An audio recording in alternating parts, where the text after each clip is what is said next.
Hi guys, bison movie చూస్తాను భయ్య. ఈ మూవీ యాక్చువల్లీ తమిళనాడులో లాస్ట్ వీకే రిలీజ్ అయింది. ఈ రోజు తమిళ్ ఇంకా తెలుగు డబ్డ్ వర్షన్ లో రిలీజ్ అవుతుంది భయ్య మన తెలుగు స్టేట్స్ లో. కానీ నిన్న నైట్ నేను ఒక స్పెషల్ ప్రీమియర్ ఉంటే చూస్తాను భయ్య. బైసన్ ఇది నేను చూసిన first movie of Mari Selvaraj. ఇంతకు ముందు ఈ డైరెక్టర్ పేరు విన్నాను కానీ ఆయన సినిమాలు చూడలేదు భయ్య. బైసన్ సినిమా చూసాక ఆయనకంటూ ఒక స్టైల్ ఉంది, ఆయనకంటూ ఒక మార్క్ ఉందని తెలుసుకున్నాను. బైసన్ సినిమా ఒక స్పోర్ట్స్ డ్రామా భయ్య. Set in rural back drop in Tamil Nadu 1992-1993 లో సెటప్ అయి ఉంటుంది. ఒక లోవర్ కాస్ట్ అబ్బాయి నేషనల్ కబడ్డీ ప్లేయర్ ఎలా అయ్యాడు, ఇండియాకి ఆడాడా లేదా, ఇండియా టీమ్ లో ఆడడానికి ఎన్ని అడ్డంకులను దాటుకుంటూ వెళ్ళాడు అనేదే సినిమా. ఆయనకు బైసన్ అనే పేరు ఎందుకు వచ్చిందో మీరు సినిమా చూస్తే తెలుసుకోవాలి. ఇప్పుడు ఈ సినిమాలో పాజిటివ్ ఏంటంటే భయ్య, Dhruv Vikram performance. Second half లో 2 సీన్స్ ఉంటాయి భయ్య, అక్కడైతే నేను ఏడ్చాను భయ్య. ఫస్ట్ హాఫ్ లో ఒక బస్ సీన్ ఉంది భయ్య, చాలా భయం క్రియేట్ చేస్తుంది ఆ సీన్. కబడ్డీ సీన్స్ చాలా బాగా కన్సీవ్ చేశారు భయ్య. అండ్ కొన్ని డైలాగ్స్ కూడా బాగుంటాయి భయ్య. బైసన్ చాలా తమిళ సినిమాల లాగానే ఆపరేషన్ సపరేషన్ మూవీనే భయ్య. కానీ what makes bison unique is sports ఇంకా రూరల్ బ్యాక్గ్రౌండ్ లో సెటప్ చేశారు. ఒక కన్జర్వేటివ్ బ్యాక్గ్రౌండ్ నుంచి ఒక లోవర్ కాస్ట్ అబ్బాయి కబడ్డీ నేషనల్ ప్లేయర్ ఎలా అయ్యాడు, ఇది బైసన్ సినిమాని యూనిక్ గా చేస్తుంది.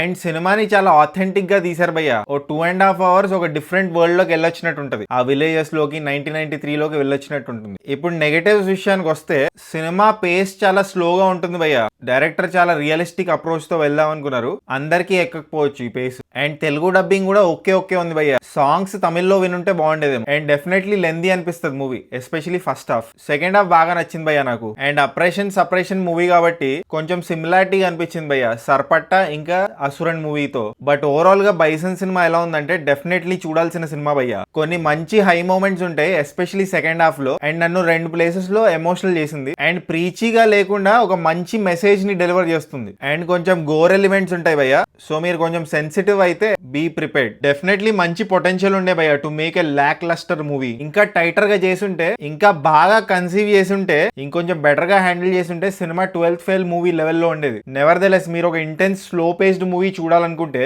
Go watch bison. So finally ఈ సినిమాకి నేను ఇచ్చే రేటింగ్ 2.80 టొమాటోస్ భయ్య. మారీ సెల్వరాజ్ ది నేను బైసన్ కాకుండా ఇంకే మూవీ చూడలేదు భయ్య స్టార్టింగ్ లో చెప్పినట్టు. సో మీరు ఏమైనా మూవీ సజెస్ట్ చేద్దాం అనుకుంటారా మారీ సెల్వరాజ్ ది? నాకు ఏ మూవీ చూడమంటారు కామెంట్ చేయండి. అండ్ ఈ మూవీ రివ్యూలో భయ్య అనే వర్డ్ ఎన్నిసార్లు వాడాను కామెంట్ చేయండి. ఒకవేళ మీరు ఈ సినిమా చూస్తుంటే మీరు టొమాటో ఇస్తారో కామెంట్ చేయండి. అండ్ జస్ట్ ఇన్ కేస్ ఇంకా సబ్స్క్రైబ్ చేసుకోకపోతే సబ్స్క్రైబ్ చేసుకోవచ్చు కదా.